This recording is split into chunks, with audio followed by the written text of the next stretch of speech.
특별히 오늘은 하나님이 주님 몸된 교회는 반드시 부흥이 된다, 성장이 된다 하는 약속을 하셨어요. 그동안에 너무나 침체되어 있고 자그마치 한 15년 가까이 성도들이 나가는 성도는 있었지만 들어오는 성도들이 없었어요. 그 정도로 굉장히 교회로서 죄종으로서는 아주 그냥 암흑시대를 통과했다, 사선을 넘었다, 이제 그렇게 이제 고백이 되는데, 어쨌든 간에 이제 완성됐어요. 교회가 교회답게 세워지고 또 인도함 받고 또 교회에 하나님이 주어진 사명을 넉넉하게 감당할 수 있도록 우리 하나님이 완벽하게 우리 햇불중앙교회를 다시 회복시켜 주셨습니다. 그래서 이제 틀림없이 새벽부터 한 생명 한 생명 택정된 자들 보내주셔서 은혜 받고 또 문제 해결 받으면서 아들 복음 영접하고 또 그로 인해서 본인들은 물론이요, 가정이 정말로 기적적으로 소생하고 또 복을 받는 그런 역사가 나타날 줄 믿습니다. 우리가 이 세 가지가 하나입니다. 하늘나라와 교회와 가정, 이것은 세 가지가 하나예요. 그래서 하나님은 교회를 세우면서 한 생명 한 생명 구원받을 적에 너와 내 가정이 구원을 받으리라, 이렇게 연결을 시켜줬고, 또 복을 내릴 적에 개인만 복 내려주는 게 아니고 3, 4대까지 1000대까지 이르는 복과 은혜를 내려주리라, 또 이렇게 약속을 하셨고요. 또 하나님 싫어해서 도망가는 자들은 3, 4대까지 저주하리라, 또 이러한 또 징계의 말씀도 하셨습니다. 근데 우리는 이제 징계, 심판 이런 걸 다 피해서 정말로 새 생명 속에서 새로운 차원의 신앙생활을 해야 되고, 정말로 우리 하나님이 바라고 원하는 하나님의 자녀 아들 상속자의 신앙생활로 들어가서, 나는 물론이요, 내가 뿐인 시 가족들은 다 구원받고 또 유일무이하게 축복받는 1, 2대뿐이 아니고 3, 4대까지. 그래서 이게 3, 4대가 왜 말이 나왔냐면은 아브라함, 이삭, 야곱은 3대예요. 그건 절대적인 축복입니다. 4대가 이제 요셉이죠. 요셉. 그래서 이제 3, 4대. 거꾸로 이제 저주받을 적에도 3, 4대. 꼭 하나님이 말씀하실 적에는 당대뿐이 아니고 3, 4대를 약속을 하십니다. 축복도 약속하시고 저주도 약속하시고. 그래서 우리가 이 하나님의 세계를 알면은 왜 이렇게 아주 깊이 알아야 되느냐면은, 안 만큼 하나님을 내 편으로 끌어들이고 나와 함께 할 수 있습니다. 우리는 교리상으로 합일체라고 하는 부분을 이단성으로 해서 이제 공격들 하고 그러는데, 사실은 이게 합일체라고 하는 그 단어를 이단들이 많이 써요. 하지도 못하면서. 그러니까 아예 그냥 그 단어 자체를 이단시 여기는. 그러나 합일체라고 하는 것은 우리가 결혼을 하면 일심동체라고 그러죠. 일심동체와 같은 원리입니다. 합일체. 우리 하나님과 우리가 결혼하는 거예요. 그래서 우리 교회에서 하는 일 중에서 제일 큰 일이 하나님과 우리 성도들 사이에 결혼시켜서 천국 가정을 만들어주는 것이 최고의 사명입니다. 그래서 에베소서 5장 22절 이하 말씀에서 남녀의 그 결혼 문제를 말씀하시면서 실제는 바울이 그것을 가정을 위해서 얘기한 게 아니고 교회와 그리스도가 부부연을 맺는 그러한 말씀이다 하고 이 에베소서 5장 23절에서 말씀합니다. 마지막 남녀의 결혼 문제에 대해서 이제 질서 같은 걸 이렇게 쭉 얘기를 하면서 아내는 남편을 정말로 존경하고 하나님같이 여기고, 그 다음에 남자는 그리스도가 교회를 향해서, 성도를 향해서 목숨 거는 것처럼 여자를, 아내를 위해서 목숨을 거는 것이 남자의 아주 귀한 위치다, 이렇게 말씀하면서 결론적으로 23절에서 뭐라고 말씀을 하시냐면은 이 비밀이 크도다. 나는 그리스도와 교회에 대하여 말하노라. 결혼 문제를 그리스도와 교회로 말하는 거라는 거예요. 이제 그래서 이제 우리가 마태복음 16장에서 이제 제자들에게 이렇게 말씀을 합니다. 너희들은 나를 누구라고 하느냐? 이제 그 앞에는 보편적으로 신앙생활하는 사람들, 유대인들, 사마리아인들이 예수를 알기를 그냥 선지자, 엘리야, 엘리사 같은 그런 선지자로만 알았어요. 그런데 획기적인 그러한 고백이 나옵니다. 이게 신앙의 제자들, 예수님 제자들의 신앙의 고백인데, 이 고백이 바로 하나님의 크신 역사의 핵심이다. 이것이 없으면은 결코 모든 것들이 허사다는 거죠. 그래서 16장에서 이제 제자들한테 이제 물어봅니다. 너희들은 나를 누구라고 하느냐? 그런데 거기서 여러 사람이 주는 그리스도 살아계신 하나님의 아들이십니다 하고 고백한 것이 아니라 베드로가 고백을 했어요. 베드로의 원 이름은 시몬입니다. 보편적인 사람이에요. 보편적인 어부의 이름입니다. 그분이 이제 우리 예수님의 특별한 택함을 받아서 제자가 됐는데, 이 양반의 성품이 불같아요. 그냥 아니면 아니고 기면 기고 딱 하는데, 그래서 예수님 3년 동안 공생애 하면서 말실수도 많이 했지만은 또 이렇게 아주 귀한 고백도 하게 됩니다. 그러니까 다른 사람보다 먼저 고백을 하는 게, 우리가 그래요. 모든 것이 앞서가야지, 말도 앞서가야 성공합니다. 할렐루야. 모든 일들도 앞서가야 또 그 부분에 대해서 성공하게 되죠. 우리가 신앙도 마찬가지예요. 제일 먼저 고백하는 게 누구냐? 제일 먼저 드려지는 게 누구냐? 제일 먼저 자신을 드려주는 게 누구냐 하는 거에 대해서 이제 은혜는 충만하게 바다같이 풍덩 빠지면 다 똑같이 그 영향을 받는 것 같이 다 똑같이 하지만, 그 중에서 고백, 드려지는 거, 또 하나님과 관계 속에서 행하는 모든 것들, 이것이 선두로 가야 된다. 빨리 고백을 해야 된다. 할렐루야. 남보다도 먼저 고백을 해야 돼요.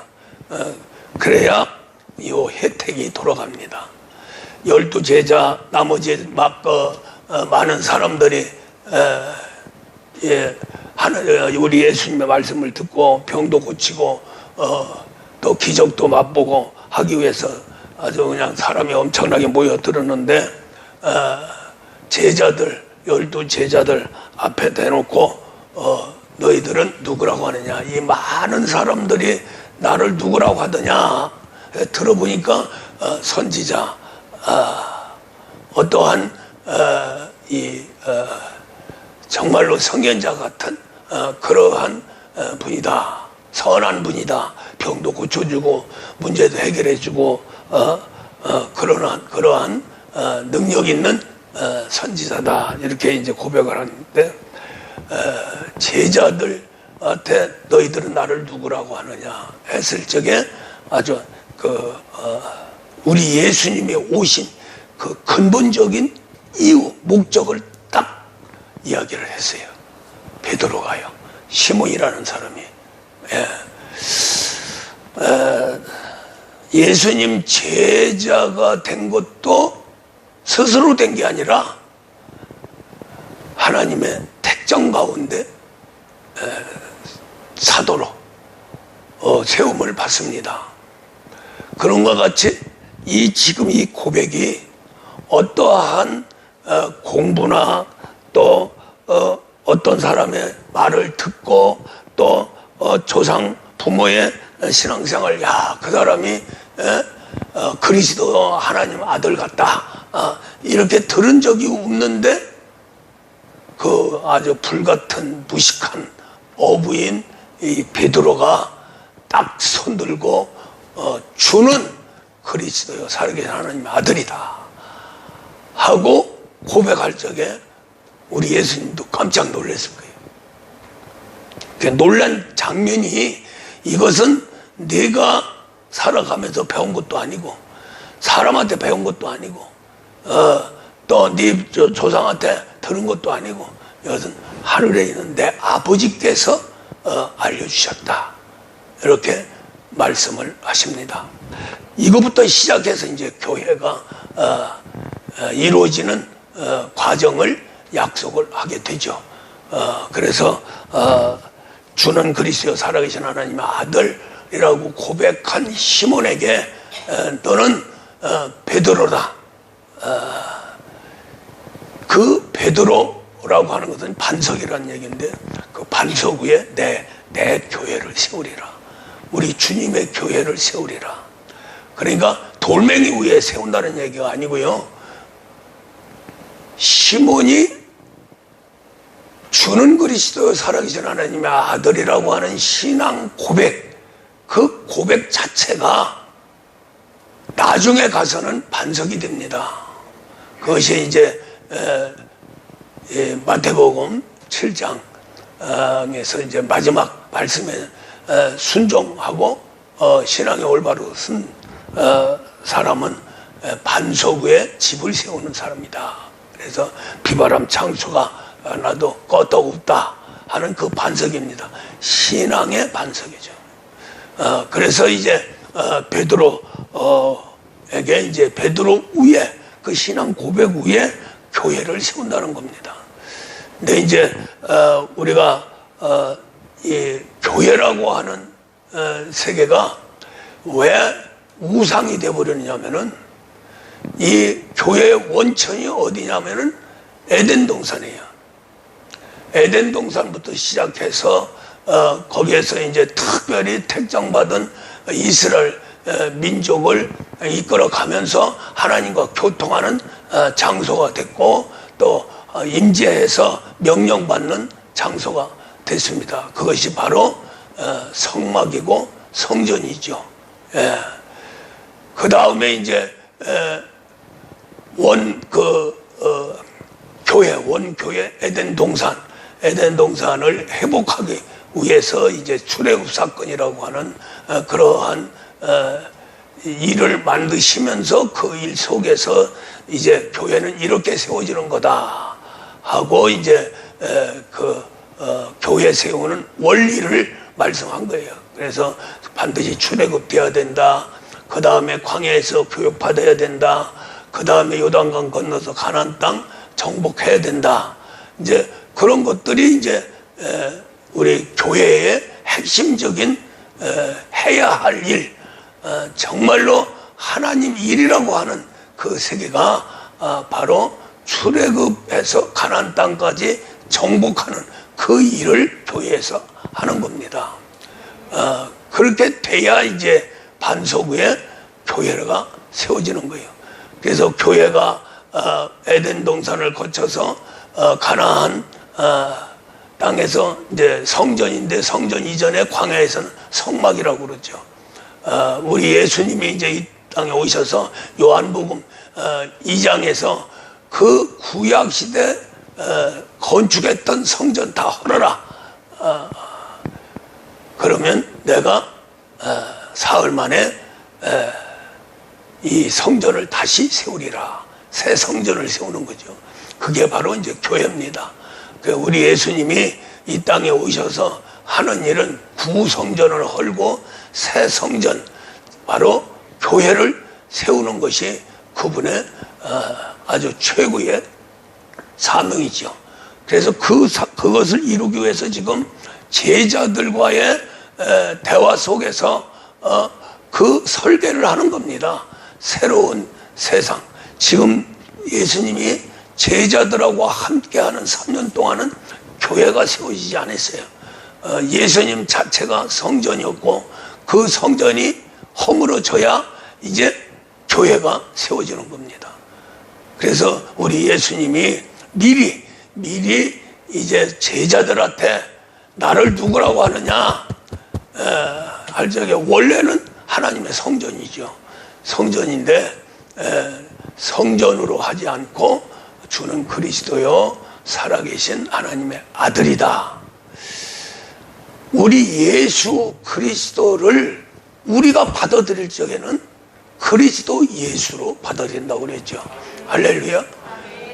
그러니까 교회가 세워지기 이전에 예수 그리스도는 성전이 바로 예수 그리스도가 된 겁니다.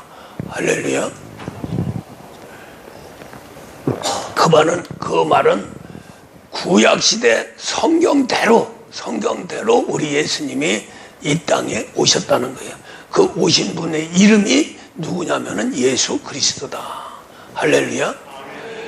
이제 그분이 이제 약속하신 대로 이 성전 다 헐어라. 이제 헐어라 그러면은 누가 헐겠어요? 안 헐죠. 지금도 안 헐는데 유대 교인들이요. 하나님이 헐어버린. 하나님이 헐으면서 나중에 이제 부활해서 성령 받고 교회가 이루어질 적에 그 말씀을 이해를 했다. 제자들만 이해합니다. 다른 사람들은 뭐 예수 그리스도를 모르니까 또 예수 그리스도를 배출한 이스라엘 민족들도 지금 예수 그리스도 안 믿습니다. 유대교라고 하는 구약 시대 아브라함을 중심으로 해서 이루어진 유대교 그 안에서 성전에서 지금도 여호와 이름을 부르면서 신앙생활하는 거예요. 거기가 성지가 돼서 기독교인들이 많이 들어가서 하다 보니까 기독교인들을 인도해서 돈 벌라고 기독교인으로 그렇게 참 가면을 쓰고 나는 기독교인이다 그렇게 하면서 이제 친밀감을 가지고 영업사원으로 띱니다. 그런 거 불과 그 몇 명뿐이지 나머지는 예수 그리스도를 안 믿어요. 그래서 사도 바울이라고 하는 그 사도가 너무너무나도 하나님 쪽에서 봐도 그렇고 우리 인간 쪽에서 봐도 그렇고 우리 예수님 완벽한 뜻을 이루신 그분이 바로 사도 바울이에요. 사도 바울이 없었으면은 그냥 유대교에 갇혀서 아마 소멸되었을지도 몰라요. 다시 진짜 우리 예수님이 다른 곳에 와서 이루지 않으면 안 되는 그런 사건들이 벌어지지 않나 그런 생각을 합니다. 그래서 이제 그 비밀을 확실하게 잡은 것이 바로 교회는 베오바의 교회가 되어야 된다. 할렐루야. 베드로의 신앙의 고백, 저는 그리스도 살아계신 하나님의 아들인데 베드로로 끝나면 고백으로 끝나는 겁니다. 그런데 이제 요한이 성령을 엄청나게 강조를 하죠. 그렇게 하면서 요한이 바로 예수 그리스도를 완전히 요리해서 우리 인간 속에 들어가게끔 먹도록, 그것이 바로 요한복음 6장에서 말씀하는 거죠. 유대인들은 뭐 깜짝깜짝 놀래죠. 그렇게 하는데 또 제자들도 결국에 가서는 예수를 먹으라고 그러니까 도저히 이해가 안 간다 그래가지고 다 도망가 버렸어요. 12제자만 남았죠. 너희들도 갈래? 그랬더니 영생의 말씀이 있으니 어디로 가오리까? 누게 가오리까? 어느 누구한테 이런 영생의 말씀을 듣습니까? 여기에서 이제 말씀이 육신이 돼서 오신 예수 그리스도를 다시 말씀으로 먹어야 된다는 거예요. 그걸 제자들이 이해를 한 거예요. 무슨 말씀인가 이해를 우리는 해야 됩니다. 왜냐하면은 성령을 받았기 때문에 성령을 받아서 바로 예수 그리스도는 죽으러 오셨어요. 교회를 세우기 위해서, 신앙인을 세우기 위해서 죽으러 오셨어요. 죽고 그냥 끝나면 안 됩니다. 반드시 우리 예수님은 부활이 돼야 돼요. 그 부활에 의해서 이제 교회가 세워지고 그 죽음과 부활을 통해서 첫째는 이 음부 세계, 그래서 교회는 베드로 위에 반석 위에 세운 교회는 음부의 권세가 이기지 못한다 이렇게 말씀을 하셨는데, 실제 반석 위에 세운 교회, 죽고 부활체에 의해서 세운 교회는 음부의 권세를 이깁니다. 그래서 이제 우리 예수님이 교회를 세우기 위해서 이제 죽고 부활을 했는데, 그 죽음 속에서 구성전이 다 헐어버리고요. 할렐루야. 그 다음에 마귀가 심판을 받습니다. 그 죽음 때문에. 그 다음에 그 죽음으로 인해서 우리가 구원을 받게 되죠. 그래서 그것이 증거될 수 있는, 그게 뭐 증거를 받고 뭐 문서에 도장 찍고 하는 게 아니라 영의 세계는 실체입니다. 팩트입니다. 하나님의 살아계신 하나님의 세계입니다. 할렐루야. 그건 현실적이죠. 실제적이죠. 우리 신앙은 어떤 문서에 의해서 뭐 말씀의 머리에 의해서 하는 게 아니고 실제 하나님이 우리 안에 들이셔서 우리를 인도하는 게 바로 신앙생활이고, 실제 하나님 와서 교회 세워야 그게 하나님 교회가 되는 겁니다. 할렐루야. 그래서 이제 우리 예수님이 죽고 죽음에 의한 하나님의 승리가 뭐냐면은 마귀를 심판하고 우리 인간을 구원하고 그 다음에 이 땅에 교회를 세우는 거예요. 그 다음에 부활 딱 하면서 이제 우리 예수님 보좌로 가게 되고, 그 예수님이 약속한 죽음의 속에서 약속된 그 약속이 현실화되도록 예수 그리스도를 죽고 부활했다고 하는 것을 믿는 사람들에게 성령을 보내주셨어요. 할렐루야. 그래서 실제 교회가 세워지는 것은 성령의 역사입니다.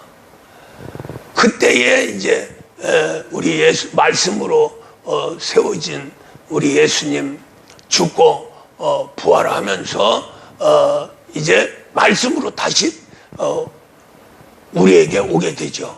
그런데 저 유대인들은 받지 않습니다. 우리만 받아요. 그래서 이제 우리 예수님, 죽고 부활하신 예수님은 성령으로 다시 우리에게 오십니다.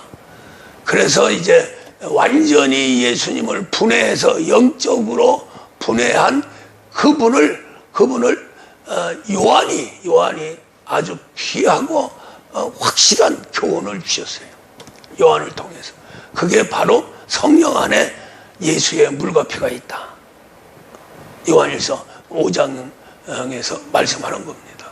그러니까 성령을 받으면 완전히 요리된 우리 예수님을 먹을 수 있는 거죠. 이해가 가십니까? 그래서 그래서 이제 우리 예수님이 요한을 통해서 우리와 하나가 되는 그런 말씀을 많이 했어요. 그래서 요한이, 베드로는 저는 그리스도 살아계신 하나님 아들이라고 하는 고백, 고백이 최고의 고백이고요. 그 뒤에 이제 우리가 왜 요한이 그렇게 중요한가? 요한 사도가 바로 베드로와 바울 사이에 하나님의 역사, 우리 예수님을 완전히 분해해서 육적인 세계를 영적으로 바꿔가지고 말씀을 우리에게 주신 분이 바로 요한이에요. 요한복음. 그래서 우리 예수님 그 모든 것을 그대로 기록해 놓은 게 이제 사복음서라고 하는데, 이 요한복음이 거기서 빠져요. 이 복음서만 공간 복음으로 인정을 합니다. 그런데 이제 우리가 볼 적에 사복음서 하는데, 그때는 이제 요한이 들어가게 되죠. 왜 요한이 빠지냐면은, 요한은 복음은 아예 그냥 첫째부터 그냥 쭉 첫 장부터 태초에 말씀이 계시니라 하면서 말씀이 하나님과 함께 계셨고 이분은 곧 말씀이다. 이 말씀이 모든 만물을 창조했다. 그러면서 그 말씀이 육신이 돼서 오신 분이 바로 예수다. 이거 누가 믿어요? 그게 신령한 신비한 세계를 말씀해 놓으니까 실제 성령을 받지 아니한 신학자나 목회자나 신앙인들이 받을 수가 없습니다.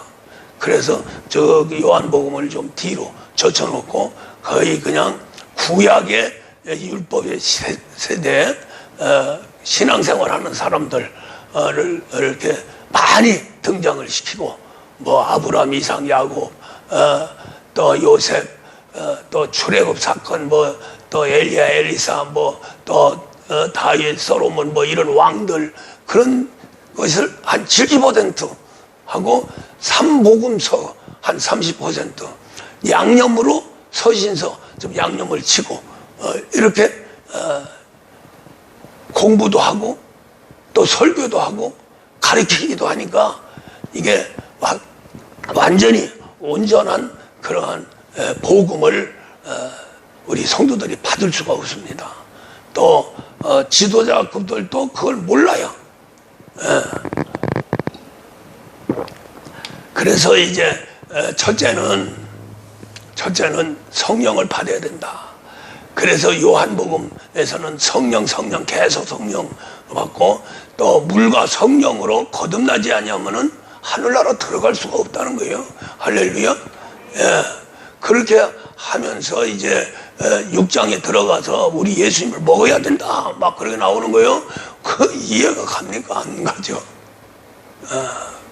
그래서 이제 제자들이 결국 우리 예수님이 죽고 부활해서 성령을 받으니까 그 말씀이 무슨 말씀인가를 이해를 한 거죠. 아마 요한도 그 세계는 못 들어갔을 거예요. 그래서 이제 한마디로 얘기해서 성령 받지 않으면 안 된다.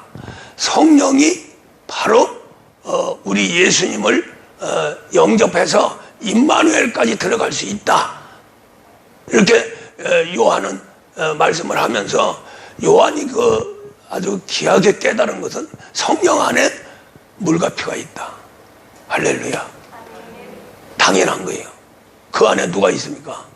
그리스도가 계시잖아요. 할렐루야. 성령 안에 그리스도가 계신 거예요. 그래서 그리스도는 예수 그리스도 같이 죽고 같이 부활하고 같이 고통받고 고난받고 하시던 분이에요. 예수님과 하나가 돼서, 완전히 하나가 돼서 우리 예수님이 움직이는, 호흡하는 모든 것, 움직이는 모든 것, 역사하는 모든 것, 행한 모든 행위, 이런 것들이 그리스도가 없으면 안 되는 겁니다. 그러니까 어느 정도 그리스도와 예수가 하나 되냐면은, 우리가 몸이 있을 때 우리의 인격, 혼의 세계가 떠나면은 아무것도 아니잖아요. 그렇죠? 영은 죽어도 혼은 있어야 되죠.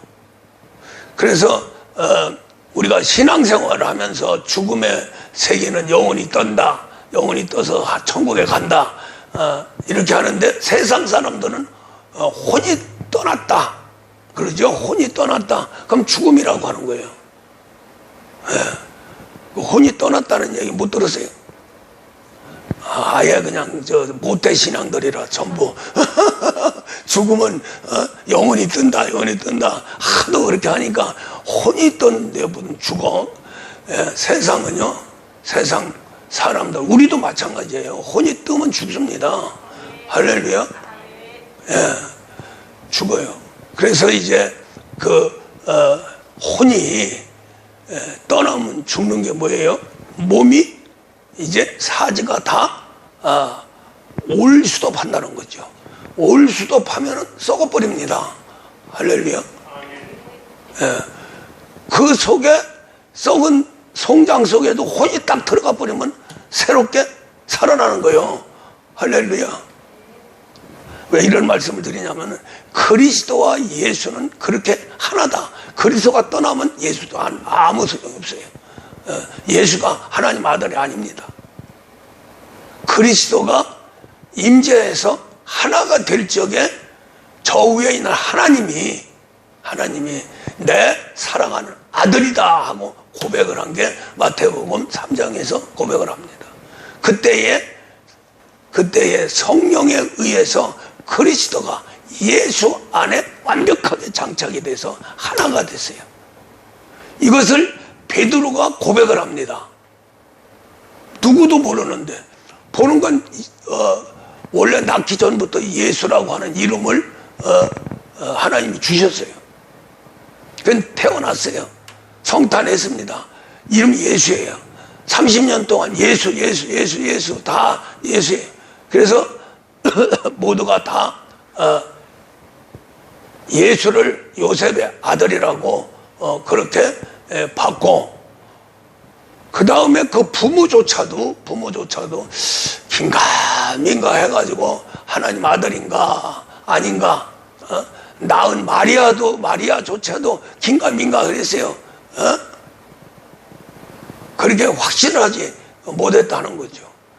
마리아도 언제 내가 낳은 예수가 하나님의 아들이구나 하는 걸 고백한 게 언제냐면 예수님 돌아가시고 나서 성령을 받은 그날부터 고백이 되어진 겁니다. 우리 예수님 형제들도 예수 안 믿었어요. 그러니까 예수님이 뭐라고 합니까? 고향에 가서 역사 못하고 쫓겨나고 죽을 뻔했잖아요. 할렐루야. 거기에서 그래도 요셉의, 그러니까 예수님의 일가들은 예수님을 보호했어야 될 거 아니에요. 죽기 살기로. 그런 게 기록되지 않았잖아요. 그러고 나서 계속해서 예수님으로 보지 못했기 때문에 등한시한 거예요. 그래서 예수님이 성령 받고 그리스도로 장착돼서 제자들 속에서 제자들 인도했을 적에도 마리아도 그 형제도 확신을 못한 거예요. 엉뚱한 데 가서 엉뚱한 일을 하고 있었죠. 그래 복음 전하는데 슬쩍 와서 뭐 했나 하고 또 뭐 때문에 거기를 갔는지 모르지만은 어머니 마리아하고 또 그 자식들 우리 예수님 형제들하고 같이 이렇게 한참 복음을 전하고 있는 장소에 갔어요. 그래서 이 제자들 한 제자가 딱 보니까 마리아하고 형제들이야. 반갑죠? 그동안에는 그냥 모르세 했는데, 그래가지고 예수님한테 슬쩍 얘기를 했어요. 아우 예수님 어머니하고 동생들 왔네요. 그러니까 그냥 예수님이 팔짝팔짝 뛰면서 내 어머니가 어디 있느냐, 내 형제가 어디 있느냐, 너희들이 나의 어머니요 나의 형제다. 그 말씀을 어머니와 동생 앞에서 고백을 하게 됩니다. 얼마나 안타까운 일이에요. 그렇게 하면서 우리 예수님 뭐라고 말씀합니까? 원수는 다른 곳에 있는 게 아니라 가족들이다. 얼마나 가슴 아픈 일입니까? 그래서 결국에 가서는 누구 하나 보호하지 못하고 저 빌라도 법정에 끌려가서 그렇게 두드러 맞고 골가 언덕길 그렇게 저거 하면서 십자가에 달려 죽음, 그 주위에서 그냥 인간적으로 봤을 적에 너무너무나도 안타까우니까 눈물 흘렸지, 예수님 구주기 때문에 눈물 흘린 게 아니라는 거죠.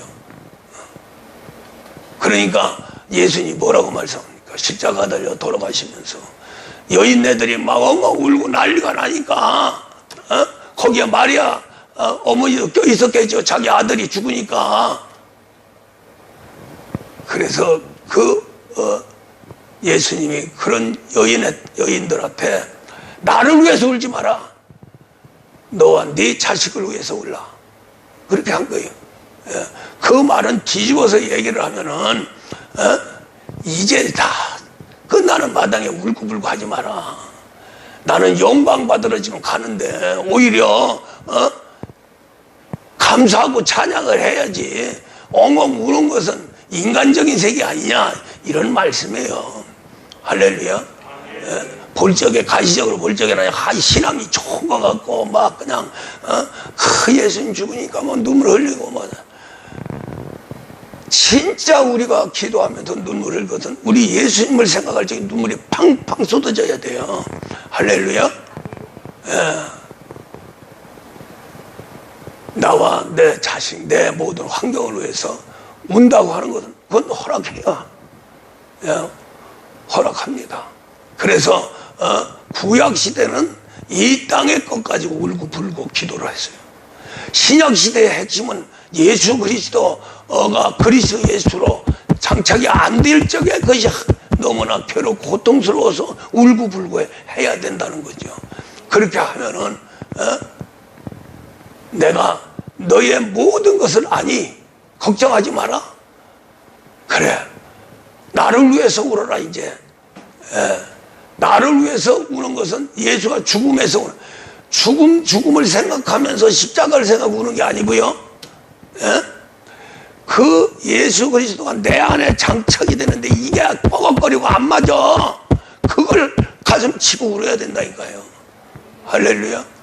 조금 더 구체적으로 이야기를 하면 성령 받았어요. 성령이 내게 임해가지고 뭐랍니까? 내 육성과 싸워요.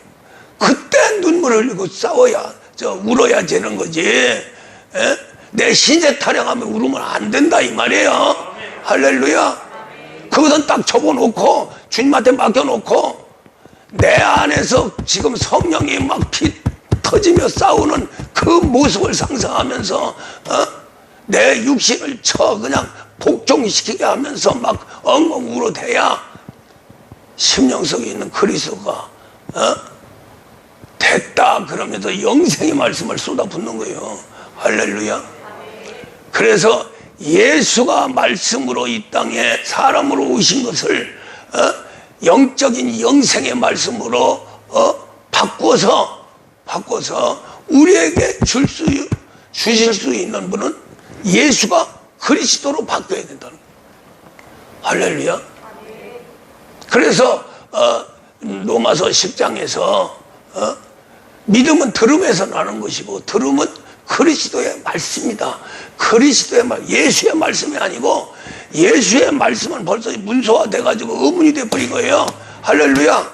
그거 가지고 성경 가지고 자꾸 거기에 순종하려고 하면 안 되는 거죠. 성경대로 오신 성령대로 오신 그리스도, 성령대로 말씀이 나타나는, 권능이 나타나는 세계로 반드시 들어가야 된다 하는 거죠. 그것을 하는 것이 교회입니다. 그래서 교회는 우리 주님 몸된 교회예요. 할렐루야. 몸된 교회. 그래서 교회는 그리스도 예수, 그리스도 예수의 교회가 되려고 보니까 누가 있어야 돼요? 베드로가 있어야죠. 할렐루야. 베드로가 없는 교회는 교회가 아닙니다. 할렐루야. 반석 위에 내 교회를 세우리니 그 반석이 뭐라고 고백을 하냐면 나는 당신을 예수를 그리스도요 하나님 아들로 믿습니다. 할렐루야. 그 말은 실제 이제 성령에 의해서 이루어질 적에 거꾸로 그리스도 예수로 만들어져야 됩니다. 그래서 베드로가 하나님의 아들이요 또 주는 그리스도요 이렇게 고백 안 하고 주는 그리스도요 하나님의 아들 할렐루야. 그게 바로 그리스도 예수입니다. 그것을 근거로 해가지고 바울이 계속해서 그리스도 예수 안으로 들어가게 하는 교회를 만든 겁니다. 그래서 우리가 베드로, 요한, 예수님 제자들이 교회를 세운 게 아니고요, 바울이 교회를 세웠어요. 할렐루야. 그래서 바울은 베드로가 고백한 대로 또 요한이 고백한 대로 주는 그리스도요 살아계신 하나님의 아들 가만히 기도하며 생각하니까 그리스도 성령으로 우리 안에 두르고 그리스도가 임하고 그리스도가 내 안에 두르셔서 내 몸을 예수 몸으로 만드는 그런 것까지 기도를 깊이 하면서 깨달은 거예요. 그래서 결국 교회는 그리스도 예수를 세우는 것이 바로 교회고 그리스도 예수를 세우는 그 교회가 생명 있는 교회라는 거죠. 할렐루야. 그래서 바울은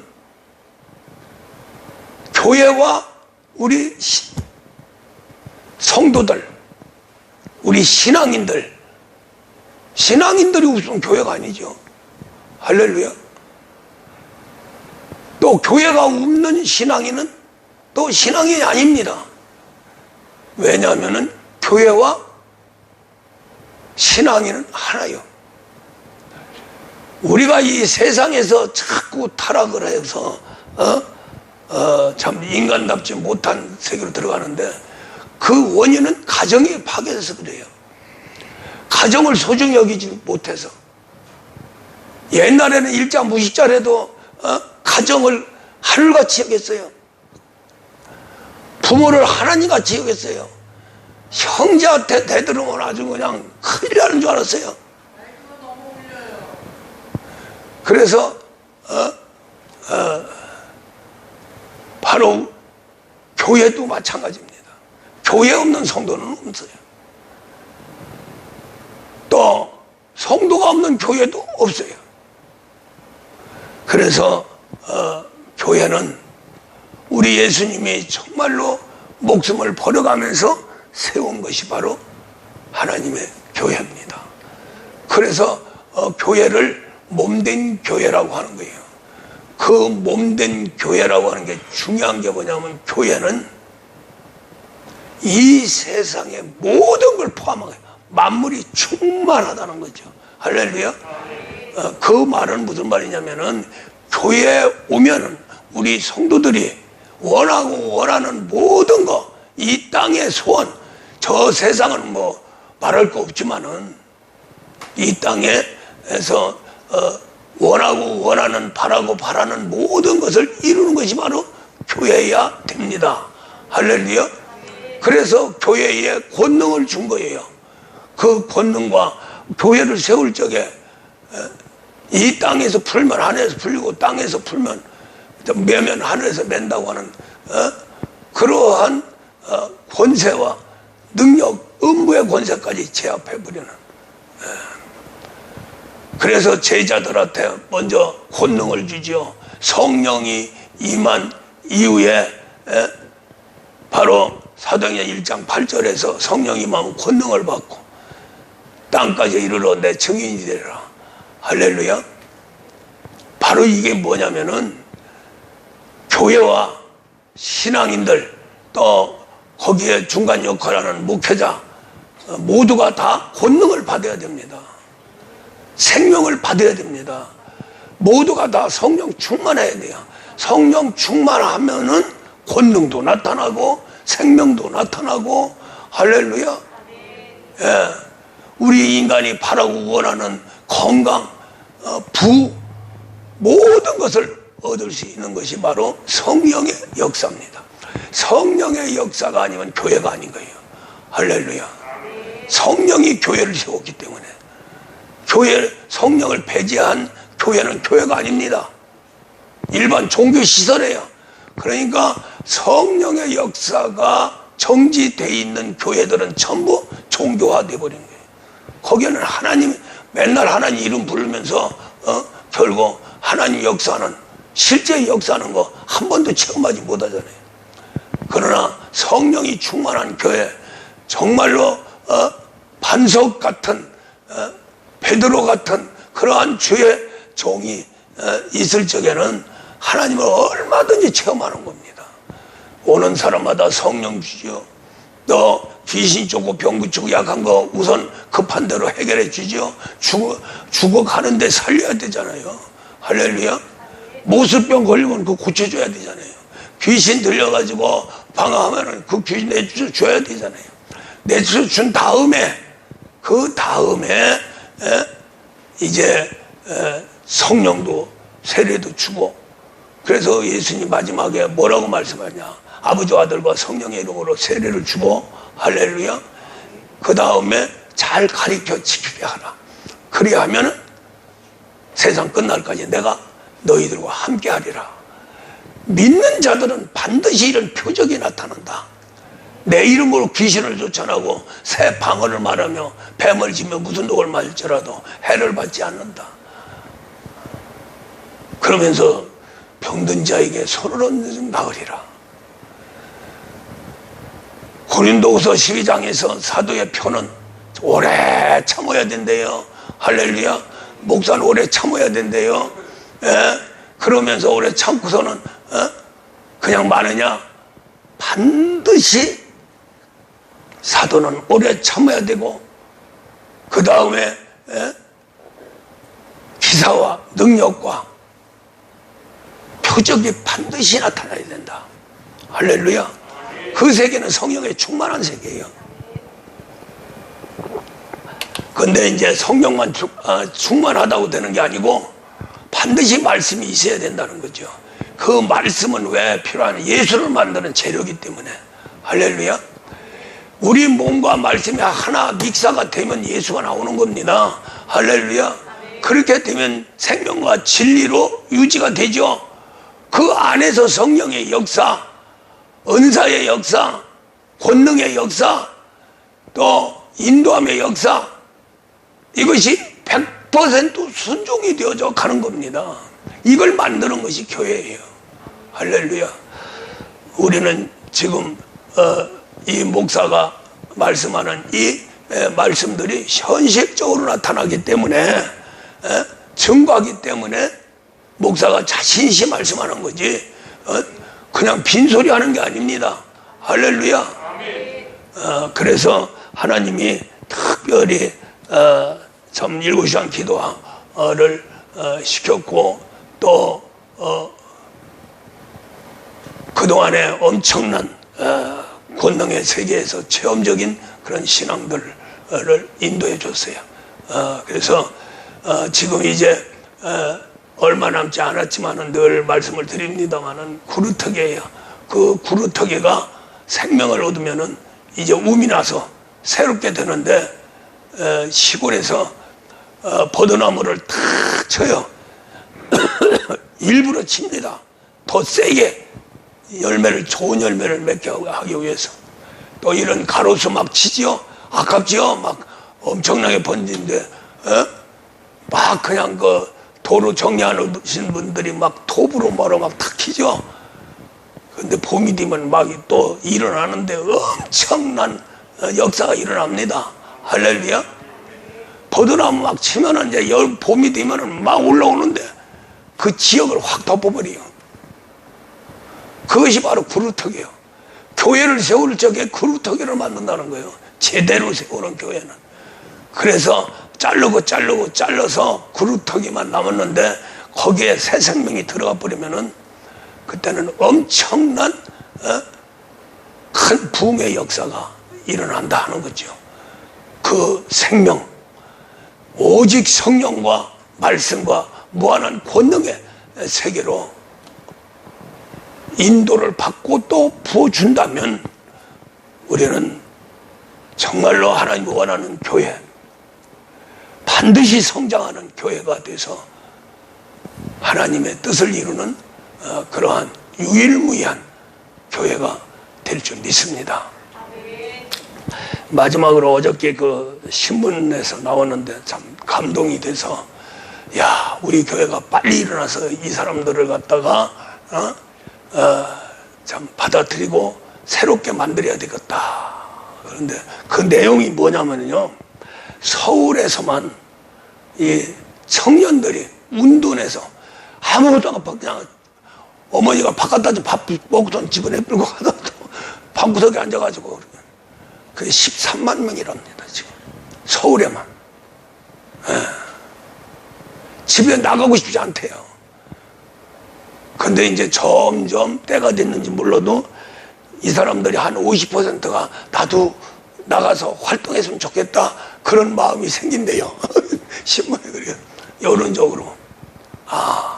우리 교회가 정말로 한번 일어나면은 이런 사람들이 뭘 가지고 지금 집에서 꽁꽁 앓고 있느냐면은 인터넷 끼고서는 앉아가지고 꽁꽁 앓고 거기에 빠져가지고 그냥 연명하는 거예요. 거기다가 그냥 새 생명 집어넣어버리면은 아이고 이런 것도 있나? 구경 한번 왔을 적에 성령의 불로 확 그냥 덮으면은 10,000명만 와도 그냥 막 불이 막 붙어가지고 난리 지길 건데, 할렐루야.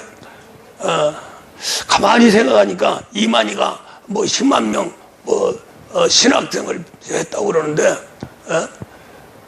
그 10만 명 여기도 13만 명 있는데 와가지고 참 우리 영성 세계에서 체험해가지고 변화가 된다면 이만희를 넘어갈 것 같아요. 할렐루야. 아이고 목사님 꿈 같은 얘기요. 하나님이 하시면 됩니다. 왜냐하면은 이 사람들이 원하고 원하는 것을 우리가 가졌기 때문에. 할렐루야. 가졌어요. 이제 하나님이 보고 있어요. 보고 13만 명 보고 있어. 어떻게 할 것인가.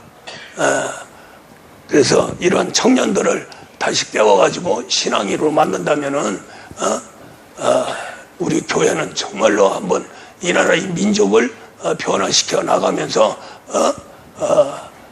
세계에 우뚝 서는 햇불이 될 겁니다. 기도하시고 인내하시면서, 그래서 여기 계신 분들 지금 구루터기들 정말로 축복받으세요. 새해 축복받고 일어나세요. 일어나서 이제 교회에 힘이 되고 능이 되고 또 보호자가 되고 그런 사람들 만나면 또 전도하고 이렇게 해서 이게 하나씩 하다 보면은 엄청난 역사가 일어납니다. 우리도 뭐 덜 익었을 적에 체험을 해서 또 그것도 여관 골목에서도 부흥이 됐고 또 아주 지저분한 신령 사거리 요새는 정립이 돼서 정리가 돼서 좀 깨끗한데 옛날에는 아주 지저분했어요. 식당이 쫙 있고 그냥 여관이 한 400개 쫙 좌우측에 있고, 그래서 누구도 사람들이 그냥 이런 데 교회가 있나 몰랐대요. 왜 그러냐면 더러워서 땅만 쳐다보고 거기 지나가는 거예요. 위만 쳐다보면 이상한 간판이 그냥 쫙 돼 있기 때문에. 그런 속에서 거의 1,000명 가까이 되는 교회로 발전됐습니다. 막 소식 듣고 오고 음성 듣고 오고 막 그냥 꿈꾸고도 오고 막 별게 다 한 거예요. 지나가다가니도 야 저런 게 있나 하고 들어오고 와서 성령 받고 병 고치고 또 말씀으로 새롭게 세상을 밝히니까 그렇게 벌떼같이 군대같이 몰려들었습니다. 이제 그동안에 이 목사가 별 과정을 거치면서 특별한 훈련을 받았어요. 이제 2022년도에 졸업했습니다. 했다고 저는 확신합니다. 할렐루야. 이제 올해 뭔가는 하나님이 역사하지 않겠나 하는 확신을 갖게 됩니다. 할렐루야. 이거 누구는 그래요. 이제는 뭐 내 머리 80인데 뭐 나이 먹고서는 뭘 하겠냐고 그러는데, 아니에요. 하나님이 쓰시려면은 모세는 80부터 썼습니다. 할렐루야. 그래서 40년.